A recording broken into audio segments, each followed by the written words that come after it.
Assalamualaikum warahmatullahi wabarakatuh. Kami akan mempresentasikan hasil diskusi kelompok kami yang berjudul konstitusi. Kami akan menjelaskan tentang pengertian konstitusi, sifat, fungsi, tujuan, dan ruang lingkup konstitusi, dan juga kedudukan konstitusi. 1. Pengertian konstitusi. Konstitusi adalah hubungan antar kekuasaan dalam masyarakat. Konstitusi bersifat yuridis dan sosiologis. Konstitusi juga berupa kumpulan peraturan. Sifat konstitusi. Yang pertama, tertulis. Konstitusi tertulis yaitu konstitusi yang ditulis ke dalam bentuk buku atau serangkaian dokumen yang digabung ke dalam bentuk buku. Konstitusi tertulis adalah konstitusi yang secara sadar dibingkai dan diberlakukan.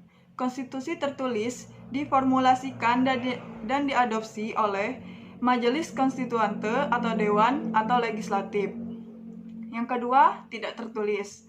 Konstitusi tidak tertulis adalah salah satu yang tidak disusun dan disahkan oleh Majelis Konstituante dan tidak ditulis dalam bentuk buku. Konstitusi tidak tertulis banyak ditemukan dalam charter sejarah, hukum, dan konvensi. Konstitusi tidak tertulis tidak sepenuhnya tidak tertulis. Beberapa bagiannya tersedia dalam bentuk tertulis, tetapi tidak dimodifikasi dalam bentuk dokumen atau buku. Yang ketiga, fleksibel. Fleksibel yaitu salah satu yang dapat dengan mudah diubah. Beberapa ilmuwan politik menganjurkan bahwa konstitusi yang fleksibel adalah hukum di mana hukum konstitusional dapat diubah dengan cara yang sama seperti mengubah hukum biasanya.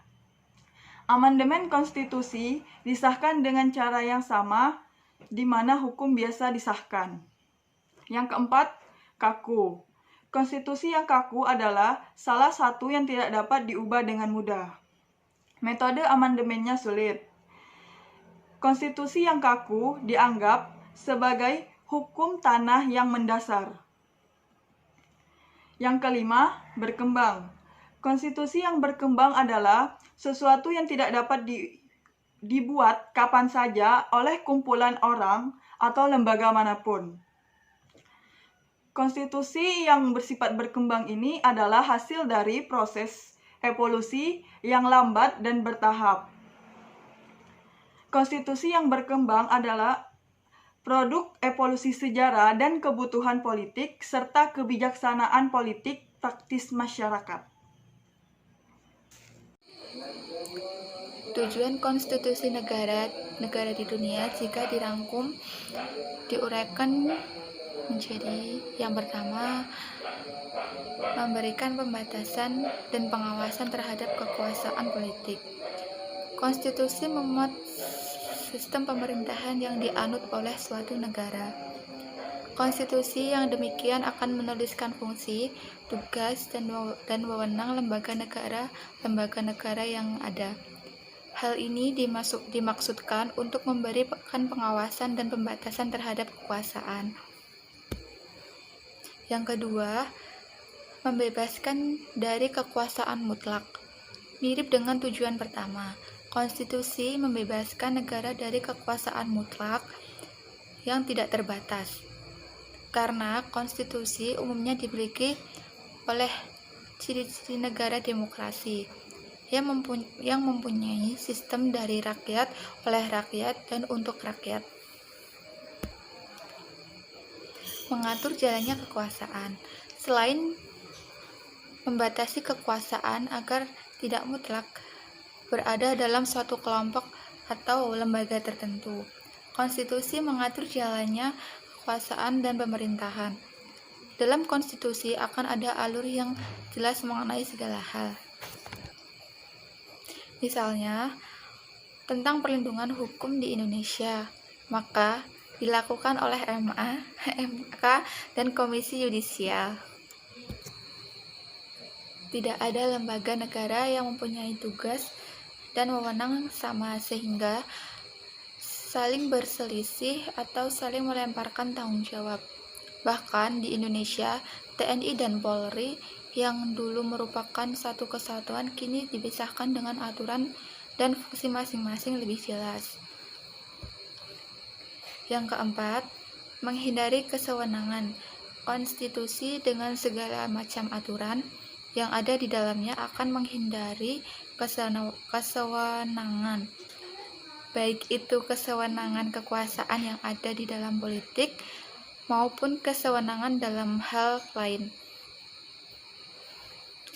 Misalnya, kesewenangan pemerintah terhadap rakyat dengan berlaku sewenang-wenang dan menindasnya.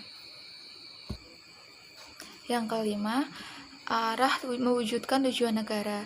Konstitusi dibuat untuk mengarahkan semua warga negara yang ada dan kekuasaan politik, serta semua yang terkait dalam negara untuk mewujudkan tujuan negara. Tujuan yang menjadi cita-cita bersama. Tujuan yang ada dan menjadi alasan dibentuknya suatu negara.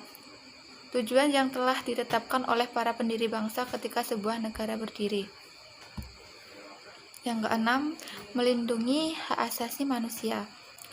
Konstitusi melindungi hak asasi manusia, hak asasi yang seharusnya dimiliki oleh semua manusia ketika terlahir ke dunia. Terkadang maksud melindungi di sini adalah membatasi pelaksanaan hak asasi itu sendiri. Mengapa? Jangan sampai pelaksanaan hak asasi manusia atau orang tertentu melanggar hak asasi manusia lain. Konstitusi mengatur agar pelaksanaan hak asasi tersebut tidak mengakibatkan kekacauan dan benturan dalam masyarakat. Yang ketujuh yaitu pedoman penyelenggaraan negara. Konstitusi dibuat sebagai pedoman penyelenggaraan negara.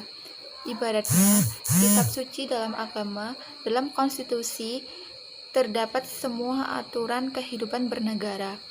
Aturan ini disesuaikan dengan tujuan negara dan nilai-nilai yang dianut dalam masyarakat.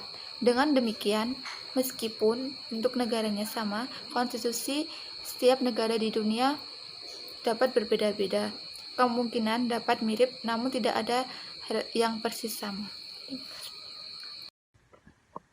Assalamualaikum warahmatullahi wabarakatuh. Di sini saya akan menjelaskan nomor 4, yaitu ruang lingkup konstitusi. Ruang lingkup konstitusi yaitu dalam berbagai literatur, hukum tata negara maupun ilmu politik. Ruang lingkup paham konstitusi atau konstitusionalisme demokrasi meliputi yaitu 1. Kekuasaan tunduk pada hukum. Yang kedua, jaminan dan perlindungan hak-hak asasi manusia. Yang ketiga yaitu peradilan yang bebas dan mandiri. Yang keempat, rentabilitas publik atau pertanggungjawaban kerakyatan dan sebagai sendi utama dari asas kedaulatan rakyat. Baiklah, terima kasih. Kedua saran, sebagai mahasiswa dan juga seorang warga negara yang berintegritas, diharapkan bisa menjelaskan konstitusi yang ada di Indonesia.